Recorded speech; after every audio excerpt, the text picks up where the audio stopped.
What is happening, my YT gang? Y'all already know what it is, man. This is your boy Rio, and if you are new, welcome to the channel. Now, there's a whole lot of stuff going on with my boy Kirk Cousins, okay? Kirko got a whole lot of rumors going on with him right now when it comes to him being traded from Atlanta to certain teams like San Fran and all these other type of teams that's been going up in the air, in which right now it is officially a rumor, okay? Even though the Atlanta Falcons are definitely trying to find somebody to send him to, for the love of Atlanta, okay? They ain't found nobody that's worth trading him to, you know what I mean? Ain't nobody talking numbers right now, so he got to stay with the Falcons, unfortunately.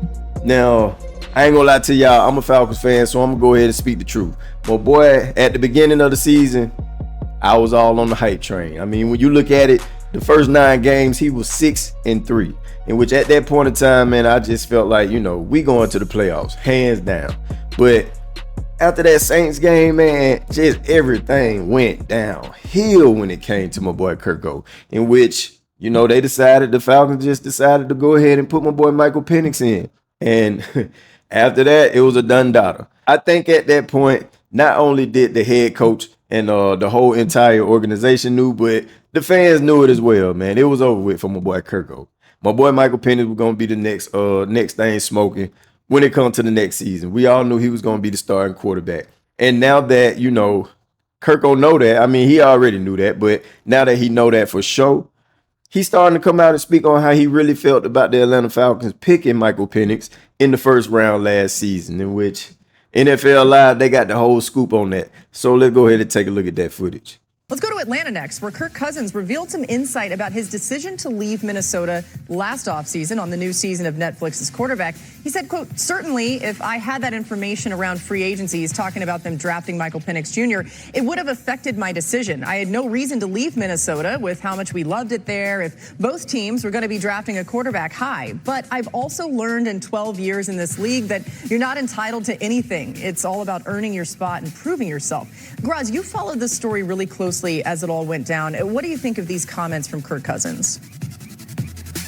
Well, I mean, no offense to Kirk, but he says he had no reason to leave Minnesota. He actually had 100 million guaranteed reasons to leave Minnesota, and he took that with Atlanta. Now, look, he didn't play well enough to keep the job. I know he wanted them to move on and release or trade him this offseason. He still would like that to happen at some point, but as of right now, he seems to be stuck being Michael Penix's backup unless somebody has an injury or a situation changes somewhere else and another team becomes desperate enough to offer Atlanta what they were asking for. The Falcons are very comfortable having a veteran backup behind Michael Penix as he opens his first season as the starter. Now, just like they mentioned in this video, Kirk Cousins definitely knew exactly why he was leaving Minnesota.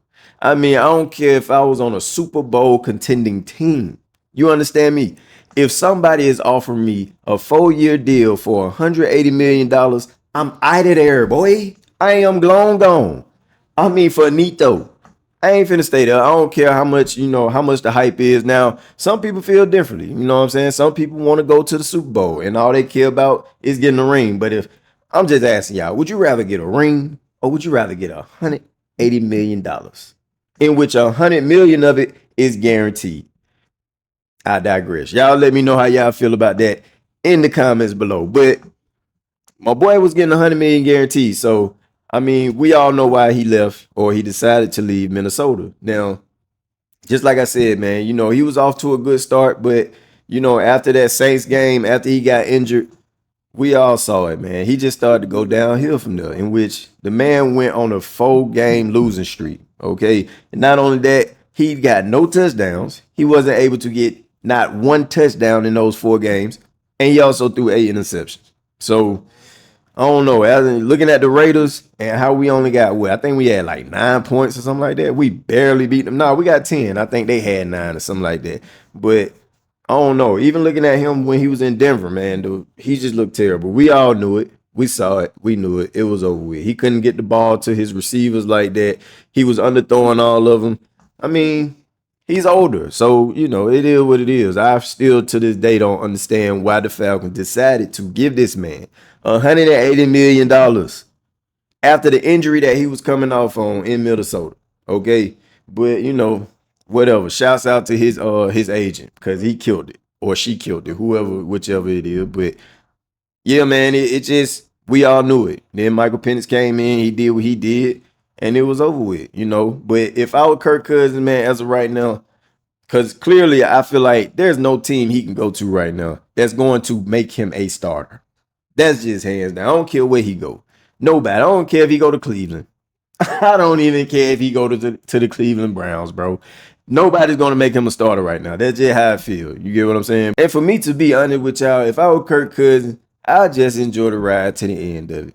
I wouldn't even care if I get traded or not. Now, I know he still think he got it. I know he still feel like he can, you know what I'm saying, he can sling it down the field. But to be honest with y'all, I think it kind of it just might be over with when it comes to Kirk Cousins. That's just me. You know what I'm saying? And because I feel that way, I feel like it's just best for him to sit back in Atlanta, be that number 2 guy, coach this young boy up to be as great as he can be.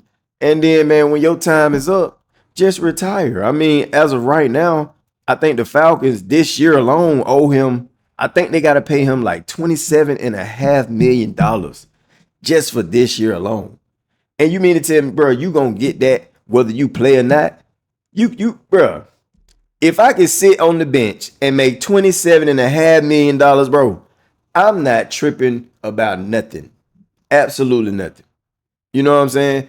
So, I don't know. That's just me. You know what I'm saying? Y'all let me know how y'all feel about that, man. Do y'all think Kirk Cousins, do y'all think he really care about getting out there on the field again? Or do y'all think if he do care, he should just chill out, you know what I'm saying, and accept the fact that he ain't going to be a starter and just make that money, man? Just get that bread, bro. Now, in the midst of my boy admitting that he felt some type of way when it came to the Atlanta Falcons picking my boy Michael Penix in the first round, he also had a conversation about how he felt when he lost his position or before he lost his position. You know what I'm saying? Now, if you guys don't know, it's something called quarterback in which my boy Kirk Cousins was on, and he had a whole conversation about it. So I'm going to read to y'all exactly what he said about this, okay?